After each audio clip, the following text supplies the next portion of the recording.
आज हम चर्चा करेंगे, चाहे आप वोटों का तुष्टीकरण कहिए या चाहे आप भारतीय राजनीति की मजबूरी कहिए, चाहे सत्ता में बने रहने के लिए कुछ भी कर गुजरने से इतिहास को गलत तरीके से पेश करने की कवायद कहिए, ये सारे कारण थे कि देश के इतिहास में जिन नायकों को उचित स्थान मिलना चाहिए उन नायकों को उचित स्थान नहीं मिला, उनको उचित स्थान नहीं मिला। और कारण और परिणाम ये हुआ कि देश में एक कट्टर सोच ने जन्म ले लिया और इन कट्टर सोच का ही परिणाम है कि कभी एक धर्म के विषय में कुछ कहने पे लोगों की खुलेआम हत्या कर दी जाती है और धार्मिक उन्माद आज देश में इतना बढ़ गया है।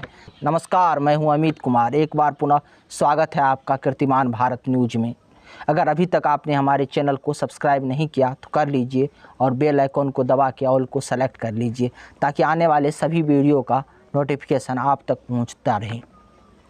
इन दिनों आरएसएस द्वारा यानी राष्ट्रीय स्वयंसेवक संघ द्वारा दारा सुको के विचारों को प्रचारित और प्रसारित करने का एक योजना चल रहा है, एक प्रोजेक्ट चल रहा है जिस पे राजा दारा सुको संवाद केंद्र की स्थापना की गई है। फिलहाल इस दारा सुको संवाद केंद्र की स्थापना अलीगढ़ मुस्लिम यूनिवर्सिटी में की गई है और आगे चल के योजना है कि दारा सुको संवाद केंद्र की स्थापना दिल्ली यूनिवर्सिटी समेत देश के कई यूनिवर्सिटी में की जाए ताकि जो दारा सुको के विचार थे उन विचारों को देश के आम मुसलमानों तक और आम लोगों तक पहुंचाया जा सके और जो कट्टरपंथी विचार और कट्टरपंथी सोच है इससे देश के मुसलमानों को और देश के लोगों को बचाया जा सके और देश का भला हो सके।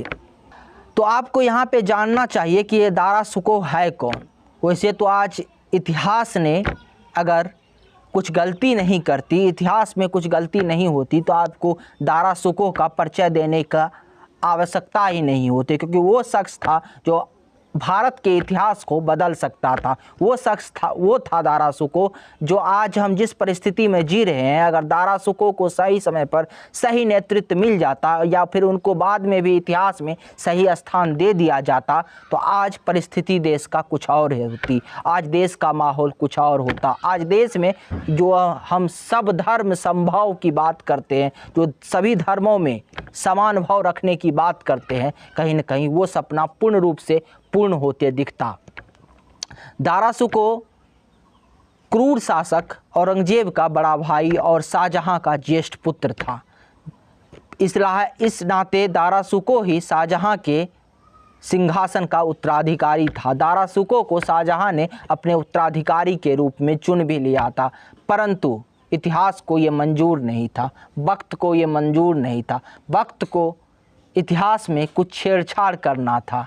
वक्त को, नियति को, एक क्रूर शासक को सिंहासन पे बैठाना था और दारा सुको शाहजहां द्वारा ऐलान किए गए दारा सुको को अपने उत्तराधिकारी के बाद भी दारा सुको शाहजहां के उत्तराधिकारी नहीं बन सका। दारा सुको का ही वो विचार था जो कहता था कि सभी धर्मों में समान भाव देखता था, जो हिंदू और मुस्लिम में भेद नहीं करता था, जो हिंदू धर्म में भी श्रद्धा रखता था, जैन धर्म में भी श्रद्धा रखता था, बौद्ध धर्म में भी श्रद्धा रखता था और वो जिस धर्म में उनका जन्म हुआ था इस्लाम धर्म, उसमें भी श्रद्धा रखता था।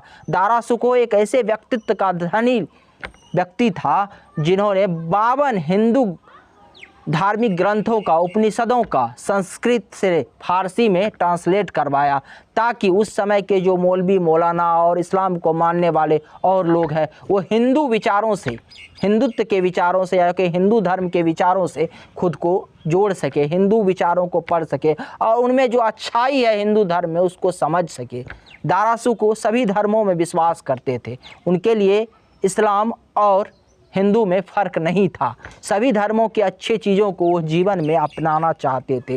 और कुछ लोग तो ऐसा भी, कुछ इतिहासकारों का मानना है कि यूरोप में उन दिनों हिंदू धर्म के और हिंदू धर्म ग्रंथों के प्रचार प्रसार के लिए दारा सुको ने काफ़ी योगदान दिया।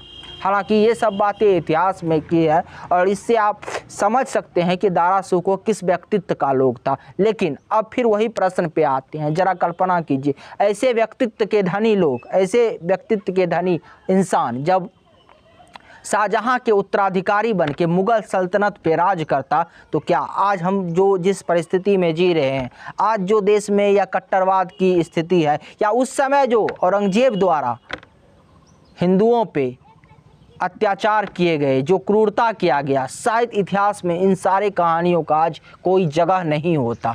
लेकिन नियति को और ही कुछ मंजूर था। औरंगजेब ने दारा सुको की हत्या करके खुद सिंहासन पे बैठ गया, और उसके बाद किस प्रकार से उन्होंने तांडव मचाया, कितने हिंदू मंदिरों को तोड़े गए, ये किसी से छुपा नहीं है। लेकिन अब आज के परिदृश्य में हम भारतीय राजनीति की बात करते हैं, और आज के परिदृश्य में हम कुछ सेलेक्टिव इतिहासकारों की बात करते हैं। कुछ सेलेक्टिव इतिहासकारों ने दारा सुको को इतिहास में वो जगह नहीं दिया।